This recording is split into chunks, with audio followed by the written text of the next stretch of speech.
शुरू करते हैं। हाँ जी, विद्यार्थियों नमस्कार, स्वागत, अभिनंदन आप सभी का online YouTube channel study bye Arun पर। प्रिय विद्यार्थियों, स्टडी आप लगातार कर रहे हैं, शिक्षा मनोविज्ञान मेरे साथ आप पढ़ रहे हैं। एक बार पुनः आग्रह करूँगा मेरे सभी नए व्यूअर्स से जिन्होंने अभी तक चैनल को सब्सक्राइब नहीं किया है, तो कृपया चैनल को सब्सक्राइब कर लें, बेल आइकन दबा दें ताकि जब भी नया वीडियो अपलोड हो तो उसका नोटिफिकेशन आपको सबसे पहले मिल सके और आप वीडियो को सबसे पहले देख सकें। साथ ही वीडियो अच्छा लगता है तो लाइक करें और वीडियो को शेयर करना ना भूलें। दोस्तों के साथ जो ग्रुप है, आपके व्हाट्सएप ग्रुप है, उनमें शेयर ज़रूर करें, ठीक है? क्योंकि देखिए वीडियोज़ को बनाने में बहुत मेहनत लगती है और ये बात आपको भी पता है। 1 घंटे का वीडियो होता है तो उसमें लगभग 3 से साढ़े 3 4 घंटे की मेहनत लगती है, जब जाकर वीडियो बनता है, ठीक है? तो वीडियो अच्छा लगता है तो लाइक ज़रूर करें और कोई भी आपका सुझाव है किसी प्रकार का टीचिंग मटेरियल को लेकर के, जो सामग्री आपको मैं दे रहा हूँ उसको लेकर के, कोई भी आपका विचार है तो आप कमेंट बॉक्स में कमेंट भी कर सकते हैं। चलिए, शिक्षा मनोविज्ञान विषय पढ़ रहे हैं। शिक्षा मनोविज्ञान विषय जो कि अनिवार्य रूप से 3rd grade, 2nd grade, 1st grade सभी भर्ती परीक्षाओं में अनिवार्य रूप से जो है इसको सिलेबस में शामिल किया गया है और एक शिक्षक को मनोविज्ञान का ज्ञान होना बेहद आवश्यक है, तभी वो जो है क्लासरूम में बच्चों की व्यक्तिगत विभिन्नताओं को ध्यान में रख कर के और शिक्षण कार्य कर पाता है। इसीलिए सरकार ने जो है इस विषय को अनिवार्य रूप से रखा गया है।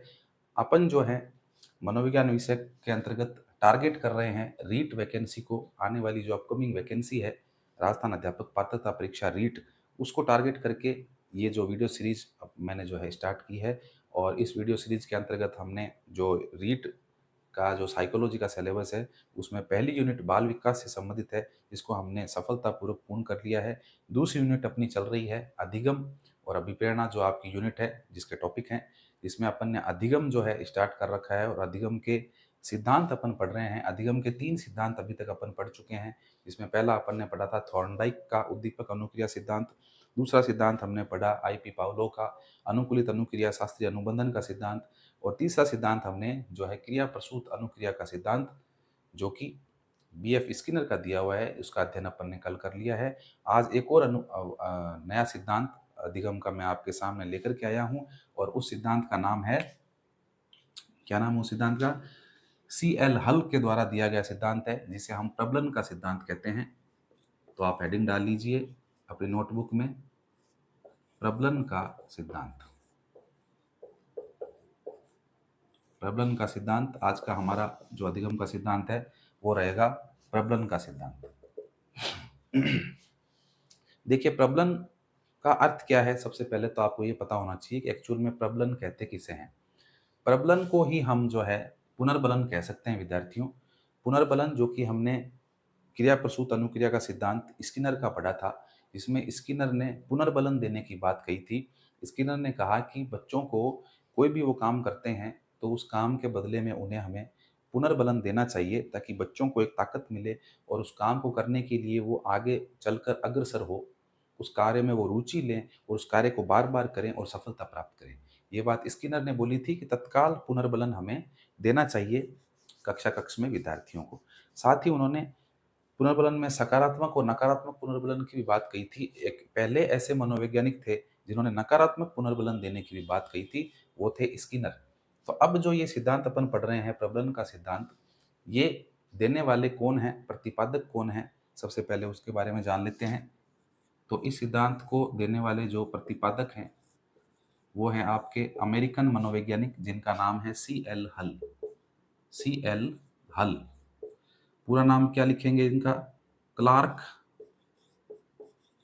पूरा नाम लिख लीजिए आप, पता होना चाहिए आपको, ध्यान होना चाहिए। हालांकि प्रश्न नहीं आता है, लेकिन कभी कभार कोई एग्जामिनर का दिमाग घूम जाए और वो इस तरह का प्रश्न दे दे तो वहां आप अटकने नहीं चाहिए।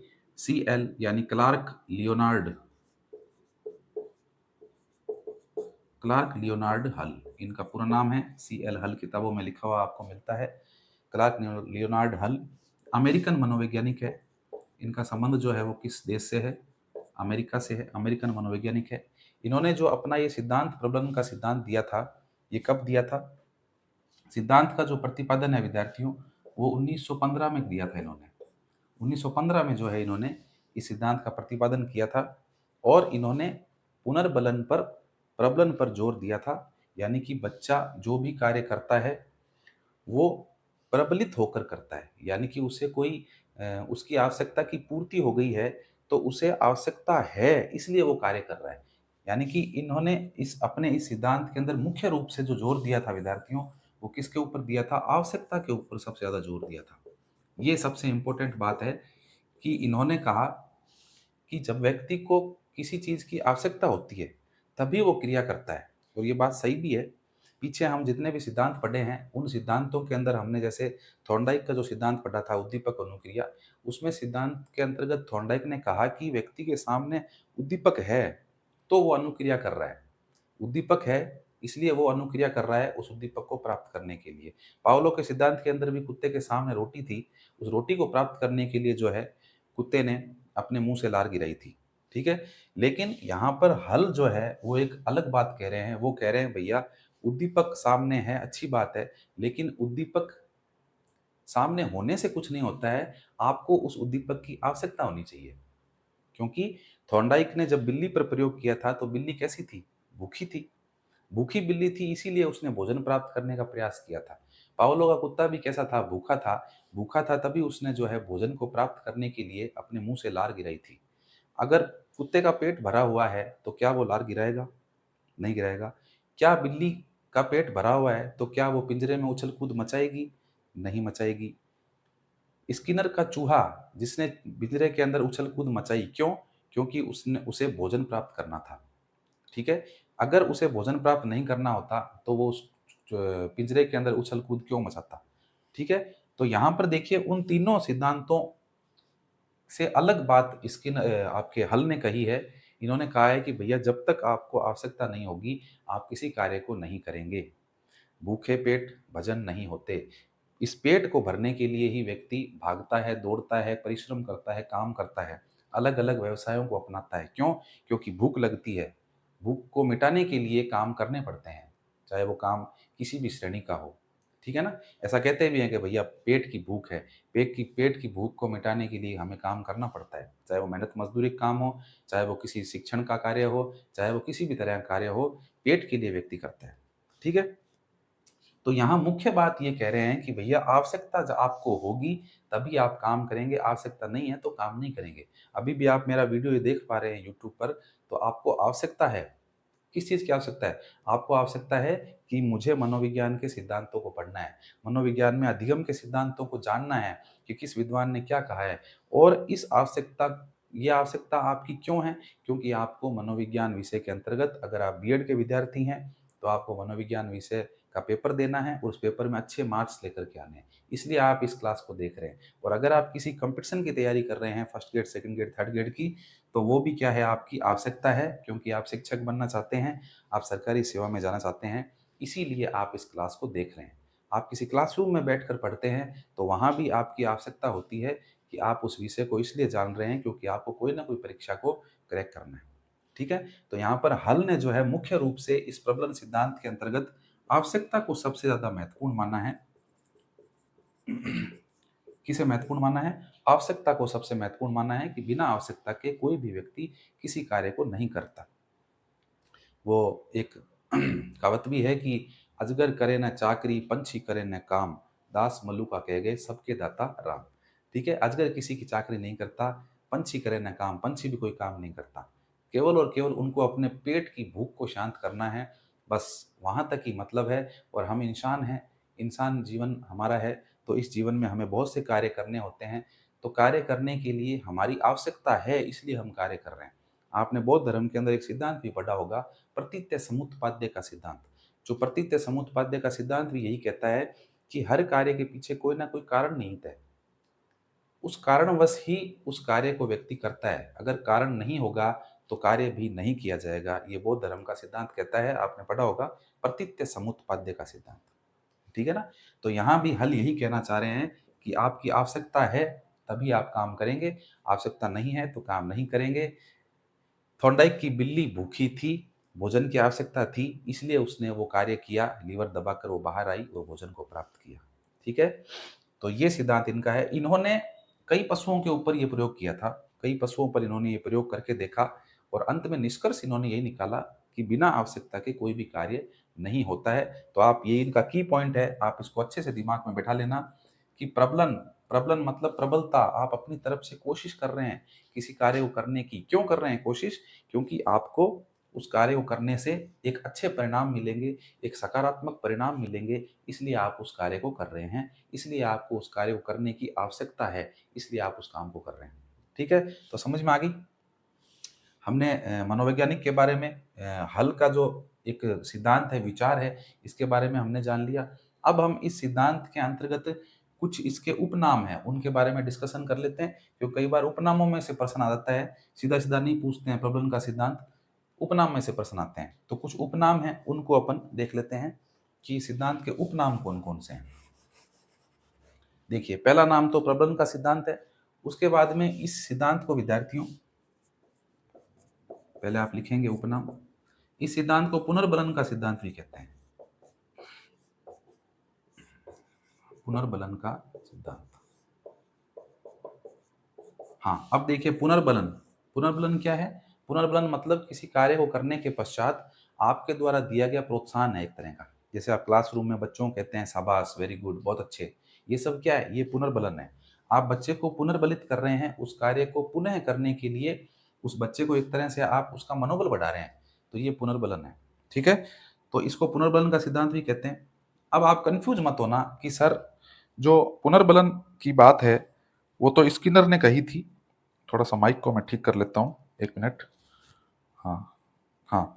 तो आप इसमें कन्फ्यूज़ मत हो जाना कि सर पुनर्बलन की बात तो स्किनर ने कही थी, तो कहीं स्किनर तो इस अगर पेपर में प्रश्न आ गया कि पुनर्बलन सिद्धांत के जनक कौन है, तो हम तो कन्फ्यूज़ हो जाएँगे कि हल है सही उत्तर या स्किनर है। तो मैं आपको स्पष्ट बता दूँ विद्यार्थियों कि अगर पुनर्बलन के सिद्धांत के प्रतिपादक का प्रश्न आता है, तो प्रतिपादक के प्रश्न में आपको ऑप्शन में हल और स्किनर दोनों में से एक व्यक्ति का नाम आएगा, पहली बात। एक का ही नाम दिया जाएगा। अगर हल आता है तो हल आप करके आएँगे और अगर स्किनर का नाम आता है तो स्किनर को आप सही करके आएँगे। लेकिन यदि उस प्रश्न में दोनों का नाम आ गया, हल और स्किनर का, दोनों का नाम आ गया, तो आपको जो है स्किनर को ही सही करना है। ठीक है? हल को सही नहीं करना है, क्योंकि हल ने जो है पुनर्बलन को लेकर के विचार दिए, लेकिन पुनर्बलन उन्होंने बताया नहीं देना कब है। पुनर्बलन को देख लेकर के ज़्यादा जो बात कही है ना, वो स्किनर ने कही है। इसलिए पुनर्बलन के जो प्रवर्तक हम मानेंगे, वो स्किनर को ही मानेंगे, क्योंकि स्किनर ने तत्काल पुनर्बलन की बात करी एक तो, कि बच्चों को तत्काल पुनर्बलन देना चाहिए। दूसरी बात स्किनर ने ये कहा कि पुनर्बलन जो है, वो सकारात्मक या नकारात्मक किसी भी रूप में हो सकता है। पुनर्बलन देना ज़रूरी है, चाहे आप नकारात्मक दें, चाहे सकारात्मक दें। तो इसलिए अगर दोनों का नाम आ जाए प्रश्न के अंदर, तो आपको स्किनर सही करके आना है। ठीक है? और ज़्यादा चांस ये रहेंगे कि वो प्रश्न डिलीट ही हो जाए। अगर स्किनर और हल दोनों आ गए प्रश्न में आपके ऑप्शन के अंदर, तो फिर वो उस प्रश्न के डिलीट होने की पूरी संभावना रहती है। लेकिन आपको स्किनर ही सही करके आना है, क्योंकि हल ने जो है पुनर्बलन देना कब है, उसके बारे में कोई बात नहीं बोली है। ठीक है? तो चलिए इस सिद्धांत को पुनर्बलन का सिद्धांत भी बोलते हैं, क्योंकि व्यक्ति को जब पुनर्बलन मिलता है, तो वो उस कार्य को करने के लिए अग्रसर होता है और उसको आवश्यकता होती है, तो वो उस कार्य को करता है। और अगर उसका पुनर्बलन सकारात्मक है, तो वो उस कार्य को करेगा, अन्यथा उस कार्य को नहीं करेगा। ये बात बोल रहे हैं कौन? सीएल हल बोल रहे हैं। तो इसको पुनर्बलन का सिद्धांत भी कहते हैं विद्यार्थियों। उसके अलावा देखिए इस सिद्धांत का एक नाम आवश्यकता आवश्यकता अवकलन का सिद्धांत भी है। आवश्यकता अवकलन।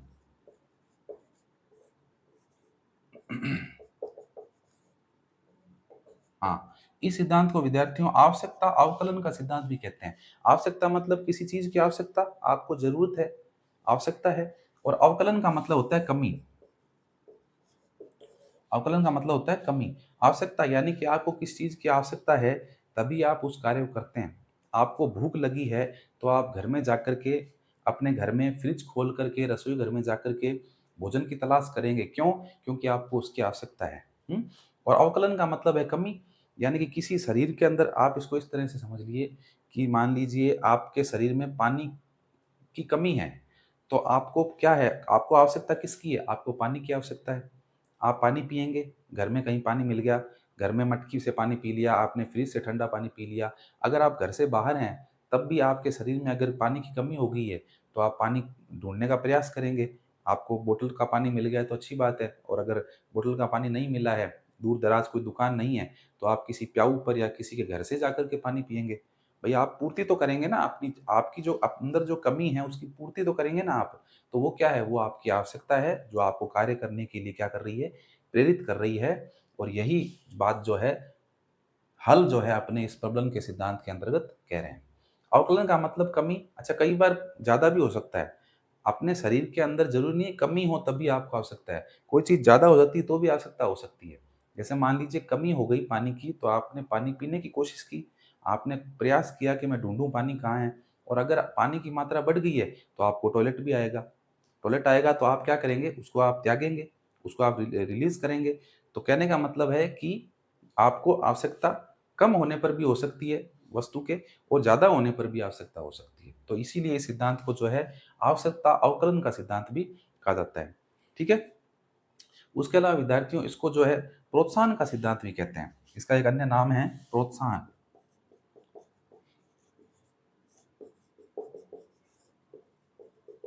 प्रोत्साहन का सिद्धांत। प्रोत्साहन का मतलब क्या होता है? प्रोत्साहन का मतलब एक तरह से पुनर्बलन ही है। आप बच्चों से आपने टेस्ट लिया क्लासरूम के अंदर, और आपकी क्लास में 10 बच्चे हैं और उनमें से 2 बच्चों के 10 में से 10 नंबर आए हैं। तो आप उनको प्रोत्साहित करेंगे, कैसे? सभी बच्चों के सामने चॉकलेट देकर के प्रोत्साहित करेंगे, या फिर कोई पेन देकर के, या फिर पेंसिल देकर के उन बच्चों को प्रोत्साहित करेंगे, उनका उनका मनोबल बढ़ाएँगे आप, है ना? और एक तरह से आप उनको पुनर्बलित करेंगे। तो बच्चे उस कार्य को करने के लिए क्या होंगे? अग्रसर होंगे, आगे से बढ़कर उस कार्य को करेंगे। ठीक है? तो इसीलिए इसको जो है प्रोत्साहन का सिद्धांत भी कहा जाता है, क्योंकि बच्चे को जब प्रोत्साहन मिल रहा है, एक सकारात्मक परिणाम मिल रहा है, तो उस कार्य को आगे से बढ़ चढ़कर करने का प्रयास करता है, और क्योंकि उसको उसकी आवश्यकता भी है। हुँ? तो इसको प्रोत्साहन का सिद्धांत भी कहते हैं। और देखिए विद्यार्थियों, और इसके अन्य नामों की बात करें तो इसे आपके गणितीय अधिगम का सिद्धांत भी कहा जाता है। इसका एक अन्य नाम है गणितीय अधिगम। इसे विद्यार्थियों गणितीय अधिगम का सिद्धांत भी कहा जाता है। गणितीय अधिगम का सिद्धांत क्यों कहते हैं? क्योंकि गणित के अंतर्गत आप देखते हैं कि बच्चों को हम काउंटिंग सिखाते हैं। बच्चों को पहले हम गिनती के अक्षर सिखाते हैं 1, 2, 3, 4, और फिर उन अक्षरों से बच्चा पूरी गिनती लिखना सीखता है। उसके बाद में वो पहाड़े सीखता है। पहाड़ों से फिर वो आगे जोड़, घटा, गुणा, भाग की प्रक्रियाएँ करनी सीखता है, और उनके द्वारा विभिन्न सूत्रों का निर्माण वो करता है। ठीक है? तो इस तरह से गणितीय अधिगम का सिद्धांत भी इसलिए कहते हैं इसको, क्योंकि जिस प्रकार से गणित में संख्याओं को, अक्षरों का ज्ञान करके बालक आगे बढ़ता है और आगे की विभिन्न संक्रियाओं को करता है, और वो पुनर्बलित होता है अपने आप में। क्यों? क्योंकि उसको उसको आवश्यकता है। अब मान लीजिए आप किसी क्लास में पढ़ा रहे हैं, मान लीजिए सेकंड क्लास में आप पढ़ा रहे हैं बच्चों को, और सेकंड क्लास के बच्चों को आप गिनती तो सिखाएँगे नहीं। भई सेकंड क्लास का बच्चा क्या करेगा? मल्टीप्लिकेशन करेगा, डिवाइडेशन करेगा, एडिशन करेगा, सब्सट्रैक्शन करेगा, जोड़, घटा, गुणा, भाग की संक्रियाएँ करेगा वो। या आप उसके कोर्स में, उसकी किताब में से आपको ये चीज़ करवाएँगे उसको। लेकिन अगर उस बच्चे को गिनती ही नहीं आती है, उस बच्चे को टेबल्स पहाड़े नहीं आते हैं, तो वो किस तरह से उन संक्रियाओं को कर पाएगा? नहीं कर पाएगा। तो अब उस बालक को किस चीज़ की आवश्यकता है? उस बालक को अक्षर ज्ञान की आवश्यकता है।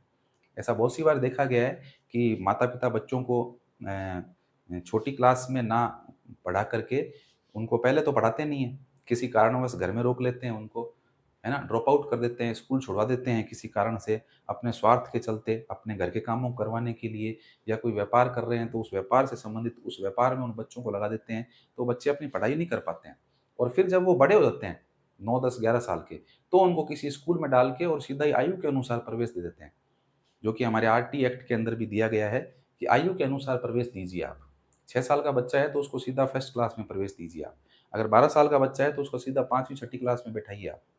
आयु के अनुसार प्रवेश की बात हो रही है। तो माता-पिता भी क्या करते हैं, उनको आयु के अनुसार प्रवेश दिलवा देते हैं, और उसका नतीजा ये होता है कि उन बच्चों को अक्षर ज्ञान होता नहीं है, और आगे से आगे वो जो है भ्रम में ही चलते रहते हैं, और पास उनको होते रहते हैं, और इस तरह से आगे जाकर के उनकी नींव कमज़ोर रह जाती है, और उनकी पढ़ाई-लिखाई किसी काम की नहीं रहती। सही बात है ये, बिल्कुल। आपने भी ऐसे एग्ज़ाम्पल देखे होंगे अपने आस-पास, या आप किसी स्कूल में पढ़ाने गए हैं तो वहाँ आपने देखा होगा, इस तरह की चीज़। तो नींव कमज़ोर रहेगी बच्चे की, तो अब उस सेकंड क्लास के बच्चे को आप पहले गिनती सिखाएँगे। क्यों? क्योंकि उसको गिनती सीखने की आवश्यकता है। वो गिनती सीखेगा, अक्षर ज्ञान करेगा, तभी तो आगे विभिन्न संक्रियाओं को हल कर पाएगा। तो इसीलिए इस सिद्धांत को जो है गणितीय अधिगम का सिद्धांत भी कहा जाता है। और विद्यार्थियों बात करें इस सिद्धांत के उपनामों की, तो इसे विद्यार्थियों सबलीकरण का सिद्धांत भी कहते हैं। सबलीकरण,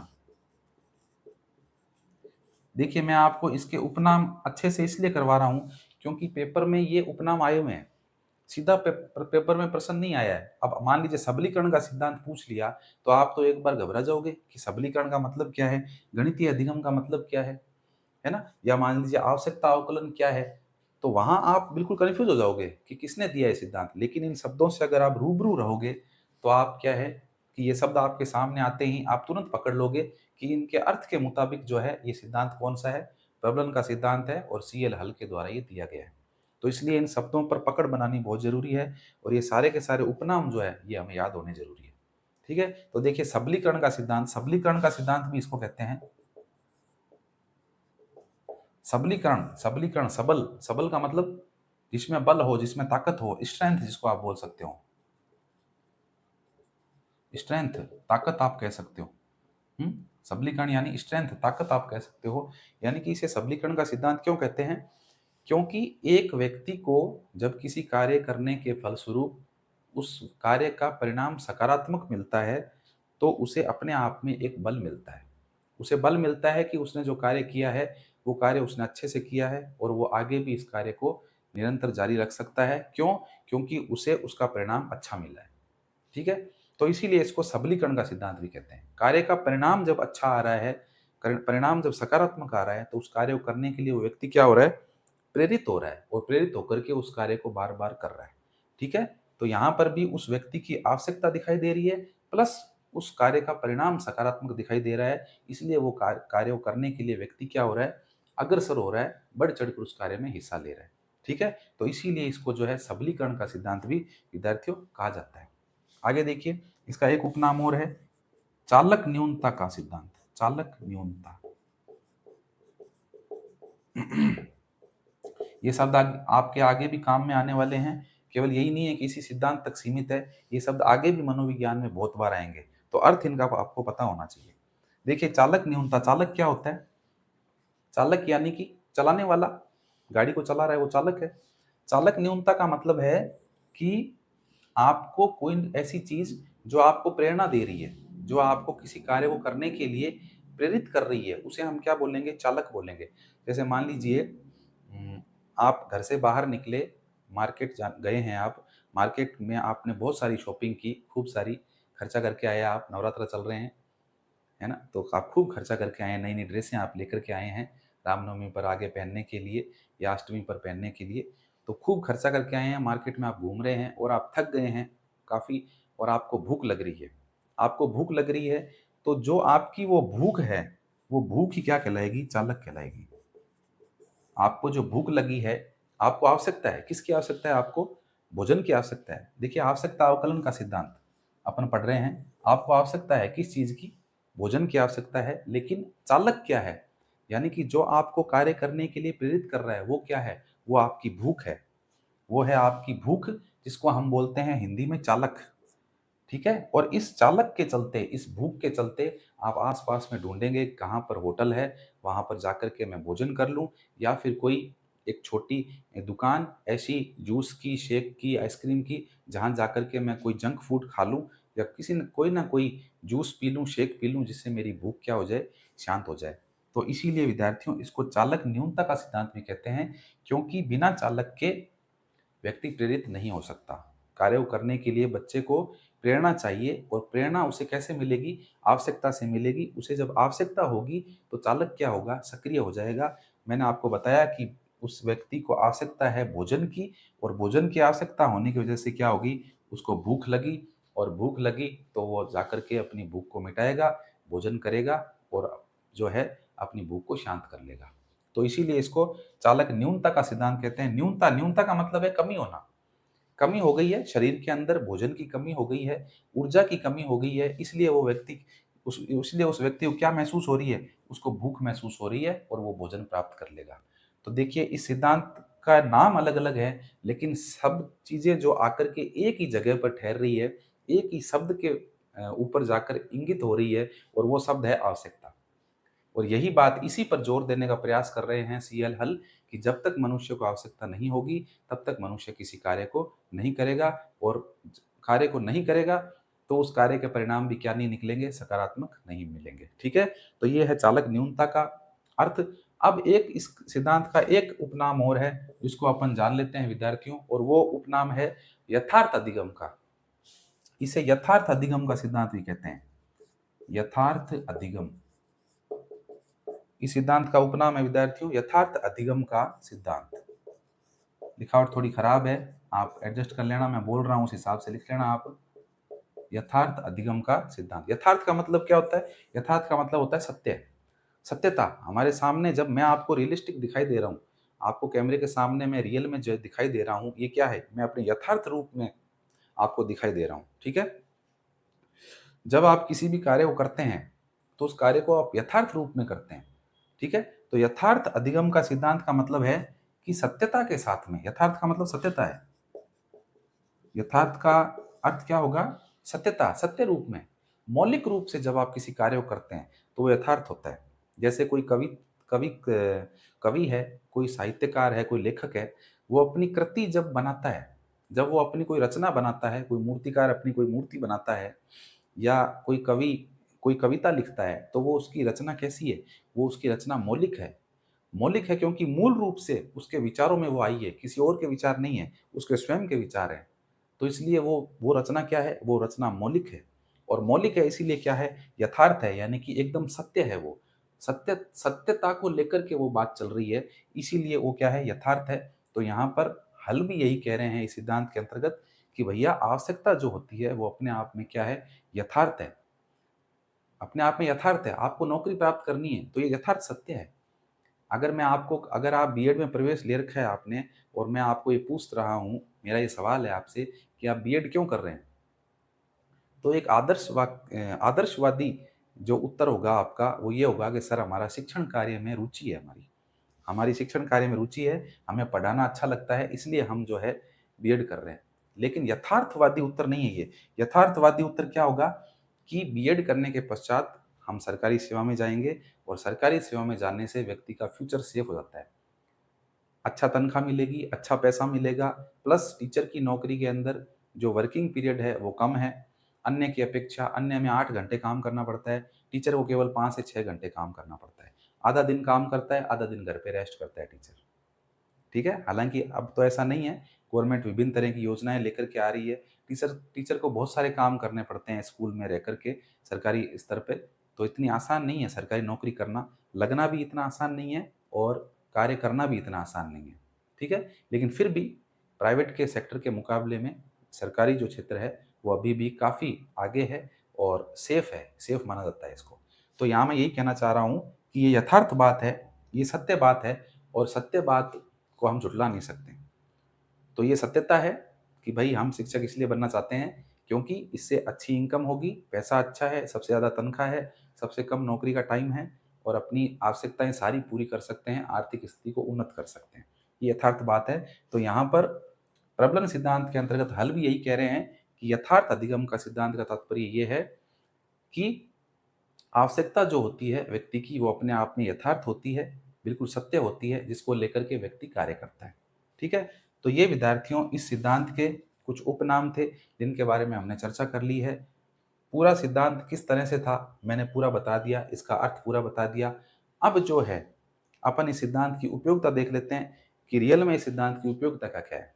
ठीक है, हाँ जी, अब देखिए प्रबलन के सिद्धांत के अंतर्गत जो है इस सिद्धांत की उपयोगिता की बात कर लेते हैं कि सिद्धांत की उपयोगिता क्या क्या है, किस प्रकार से शिक्षा के क्षेत्र में और अन्य क्षेत्रों में ये सिद्धांत उपयोगी सिद्ध हुआ है। देखिए सबसे पहले आवश्यकताओं पर बल देता है ये सिद्धांत, बिल्कुल सही बात है। आवश्यकता अवकलन का सिद्धांत इसे कहा जाता है। बालक की जो आवश्यकताएं हैं उनको बल देता है कि जिसकी जो आवश्यकता है उस आवश्यकता के अनुसार ही व्यक्ति कार्य करता है। बालक भी जो है उसकी आवश्यकता है उसके अनुसार ही वो सीखता है। तो आवश्यकताओं पर ये क्या देता है? बल देता है। दूसरा देखिए, आवश्यकताओं को ध्यान में रखकर पाठ्यक्रम का निर्माण, ये एक इंपॉर्टेंट बात है कि पाठ्यक्रम का निर्माण, जैसा कि हमें पता है कि सारे बालक एक जैसे नहीं हो सकते हैं, सभी बालकों में व्यक्तिगत विभिन्नताएं पाई जाती है। तो उनकी व्यक्तिगत विभिन्नता के अनुसार पाठ्यक्रम का निर्माण होना चाहिए। ये चीज़ बहुत ज़रूरी है क्योंकि हर बालक की बुद्धि लब्धि, आईक्यू लेवल एक जैसा नहीं होता है, लेकिन उन सभी बालकों को हम एक ही तरीके का पाठ्यक्रम पढ़ाते हैं, ये बहुत गलत बात है।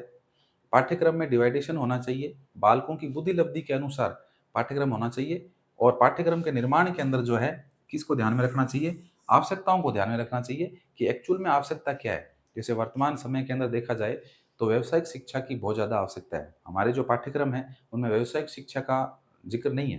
व्यावसायिक शिक्षा के बारे में बिल्कुल भी कार्य नहीं किया जा रहा है। हालाँकि कुछ प्राइवेट संस्थाएँ हैं, स्कूलें हैं, जो अपने रेगुलर पाठ्यक्रम के साथ में बच्चों को कुछ व्यावसायिक ट्रेनिंग भी देती है। चाहे टाइपिंग हो, चाहे कंप्यूटर को ठीक करना हो, चाहे हार्डवेयर, कंप्यूटर हार्डवेयर, सॉफ्टवेयर हो, प्रोग्रामिंग लैंग्वेजेज़ हो। तो कुछ निजी स्कूलें हैं, निजी संस्थाएँ हैं, जो अपने विद्यार्थियों को जो है व्यावसायिक शिक्षा देती है। लेकिन सरकारी प्रयास यहाँ पर एक भी दिखाई नहीं दे रहा है, राजस्थान में देखा जाए तो, कि व्यावसायिक शिक्षा को लेकर के कोई कार्य किया जाए और छोटी क्लास से ही बच्चों को जो है उच्च प्राथमिक स्तर पर, माध्यमिक स्तर पर कोई न कोई व्यावसायिक ट्रेनिंग दी जाए या उनके पाठ्यक्रम में अनिवार्य रूप से व्यावसायिक शिक्षा को शामिल किया जाए। ठीक है? तो इस ओर सरकार को ध्यान देना चाहिए। तो यहाँ यही बात है कि वर्तमान की आवश्यकता को ध्यान में रख कर के क्या करना चाहिए? पाठ्यक्रम का निर्माण करना चाहिए। तो ये निर्माण जो है, हल के इस प्रबलन के सिद्धांत के अंतर्गत एक महत्वपूर्ण भूमिका रखता है। तीसरा देखिए, पुनर्बलन पर विशेष जोर दे रहे हैं, बिल्कुल सही बात है। स्किनर ने भी पुनर्बलन पर जोर दिया था। उन्होंने भी कहा अपने सिद्धांत में कि पुनर्बलन हमें देना चाहिए, चाहे वो सकारात्मक हो, चाहे नकारात्मक हो, क्योंकि पुनर्बलन देने से व्यक्ति जो है, अपने काम को और ज़्यादा अच्छे से कर पाता है, अपने कार्य में और ज़्यादा निपुणता उसको हासिल हो पाती है, वो सही-गलत पक्षों को जान पाता है और उन सही-गलत पक्षों को जानकर उसके अनुसार ही वो जो है अपना व्यवहार प्रदर्शित करता है और सीखता है, अधिगम करता है। तो पुनर्बलन पर इन्होंने जोर दिया है। अगला देखिए, सीखने के लिए प्रेरित करता है, बिल्कुल सही बात है, प्रेरणा देता है। पुनर्बलन जब किसी को दिया जाएगा, तो बच्चा ज़रूर प्रेरित होगा। क्लासरूम में बच्चा जब किसी प्रश्न का जवाब देता है और टीचर उसको प्रेरित करता है, शाबाश! बहुत अच्छे। तो दूसरे बच्चों के मुकाबले में वो बच्चा बहुत ज़्यादा प्रोत्साहित हो जाता है और दूसरे बच्चे भी ये सोचते हैं कि हाँ, अगर हमें भी इस तरह से शाबाशी लेनी है, तो हमें भी पढ़ना होगा, हमें भी सीखना होगा। तो कहीं न कहीं ये सिद्धांत जो है विद्यार्थियों, वो सीखने के लिए क्या करता है? प्रेरित करता है बालकों को, व्यक्तियों को। उच्च कक्षाओं के लिए ये सिद्धांत अधिक उपयोगी है। उच्च कक्षाएँ जो बड़ी कक्षाएँ हैं, उन कक्षाओं में बालक जब आ जाता है, तो वो अपने करियर को लेकर के चिंतित हो जाता है। वो चाहता है कि मैं अपना करियर बनाऊँ, शिक्षा के क्षेत्र में बनाऊँ, मेडिकल के क्षेत्र में या इंजीनियरिंग के क्षेत्र में या जो भी वकालत और भी क्षेत्र हैं जितने भी, उन सभी क्षेत्रों में वो सोचने लगता है, विचार करने लगता है कि मैं किस क्षेत्र का चुनाव करूँ। तो उच्च कक्षाओं में, बड़ी कक्षाओं के लिए जो ये सिद्धांत है, आवश्यकता अवकलन का सिद्धांत, प्रबलन का सिद्धांत, ये अत्यधिक उपयोगी साबित हुआ है। ठीक है? तो ये कुछ इसकी सीएल हल के इस प्रबलन सिद्धांत की कुछ उपयोगिताएँ थी जिनकी अपन ने बात कर ली। अब विद्यार्थियों, पुनर्बलन जो देते हैं, स्किनर ने भी पुनर्बलन दिया था और पुनर्बलन के जो है 4 प्रकार बताए थे उन्होंने। इसी तरह से हल जो है, इन्होंने भी पुनर्बलन के 2 प्रकार बताए हैं मुख्य रूप से, वो भी अपन जान लेते हैं। इस सिद्धांत के अंतर्गत, क्योंकि ये सिद्धांत पूरी तरह से पुनर्बलन पर और आवश्यकता पर डिपेंड है, इसीलिए विद्यार्थियों, इस सिद्धांत के अंतर्गत हल ने जो है पुनर्बलन के प्रकार बताए हैं। तो ये भी अंत में अपन जान लेते हैं। हल के अनुसार पुनर्बलन के प्रकार, हल के अनुसार पुनर्बलन के प्रकार। तो विद्यार्थियों, हल ने जो है पुनर्बलन 2 प्रकार का बताया है, जिसमें एक तो है सतत पुनर्बलन, सतत पुनर्बलन, और दूसरा है आंशिक पुनर्बलन।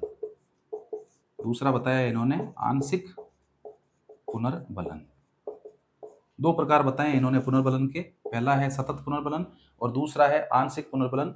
और ये जो आंशिक पुनर्बलन है, इसे भी 2 हिस्सों में बांट दिया गया है इनके द्वारा, जिसमें पहला हिस्सा है इसका, आंशिक के अंदर भी 2 हिस्सों में बांट दिया गया है, जिसे हम कहेंगे अंतराल, अंतराल पुनर्बलन, और दूसरा है अनुपात पुनर्बलन, अनुपात पुनर्बलन। इस तरह से जो है विद्यार्थियों, सीएल हल ने अपने इस सिद्धांत के अंतर्गत पुनर्बलन के प्रकार बताए।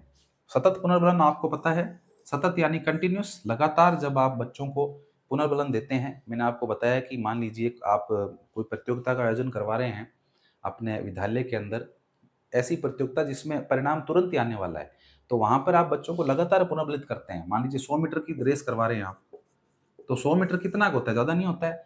तो कुछ ही देर में समाप्त हो जाता है। तो वहाँ पर देखिए उस बालक को जो जो उस रेस में भाग ले रहे हैं, उन बच्चों को उनके जो साथी हैं, वो साथी भी जो हैं लगातार पुनर्बलित करेंगे। हाँ, शाबाश, वेरी गुड, बस पहुँच गया, उससे आगे निकलना है तेरे को, हो गया, ये हो गया। या टीचर जो होते हैं, जो गाइड होते हैं, वो भी वहाँ लगातार गाइड करते हैं। तो उसको हम क्या बोल सकते हैं? सतत पुनर्बलन कह सकते हैं। आंशिक पुनर्बलन का मतलब है कि पुनर्बलन लगातार न देना, इसको हम असतत भी कह सकते हैं। असतत। आंशिक पुनर्बलन को हम असतत पुनर्बलन भी कह सकते हैं, क्योंकि ऐसा पुनर्बलन जो लगातार ना दिया जाए, अंशों में दिया जाए, इसीलिए इसको आंशिक पुनर्बलन कहा जाता है। अब इसके देखिए 2 प्रकार इन्होंने बताए हैं। एक है अंतराल पुनर्बलन। अंतराल का मतलब है कि एक निश्चित अंतराल के बाद में पुनर्बलन देना। लगातार पुनर्बलन नहीं देना, बल्कि निश्चित अंतराल में पुनर्बलन देना। जैसे अंतराल के अंदर आप देख सकते हैं कि मैंने बताया कि कोई एक लंबी रेस है, दौड़ है, जो बहुत लंबी, कई किलोमीटर लंबी दौड़ है। तो उस इतनी लंबी दौड़ पर जो ट्रैक बना हुआ है, ठीक है? उस ट्रैक पर हर जगह तो व्यक्ति हो नहीं सकते हैं। कई कई क्या है, मैदान से बाहर दौड़ होती है कई बार। जैसे आपने मैराथन दौड़ देखी होगी, तो मैराथन दौड़ किसी ग्राउंड में नहीं होती है, सीधी खुले में होती है। कोई एक स्थान निश्चित कर दिया जाता है कि ये अपना स्थान है, यहाँ से आपको दौड़ना स्टार्ट करना है और ये आपका गोल पॉइंट है, फलानी जगह है। तो उस पूरी रोड को जो है क्लीन कर दिया जाता है, ट्रैफिक चलती नहीं है और वो मैराथन होती है।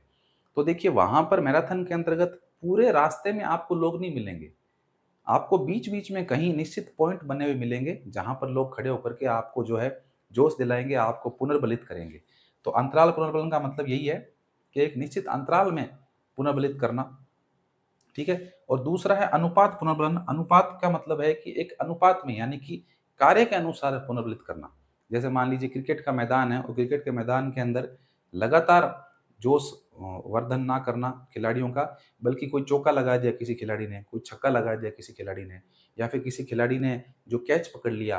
तो ऐसा कोई निश्चित कार्य होने पर, ऐसी कोई विशेष कार्य होने पर लोगों के द्वारा पुनर्बलित करना, उसको हम क्या बोलेंगे? अनुपात पुनर्बलन बोलेंगे।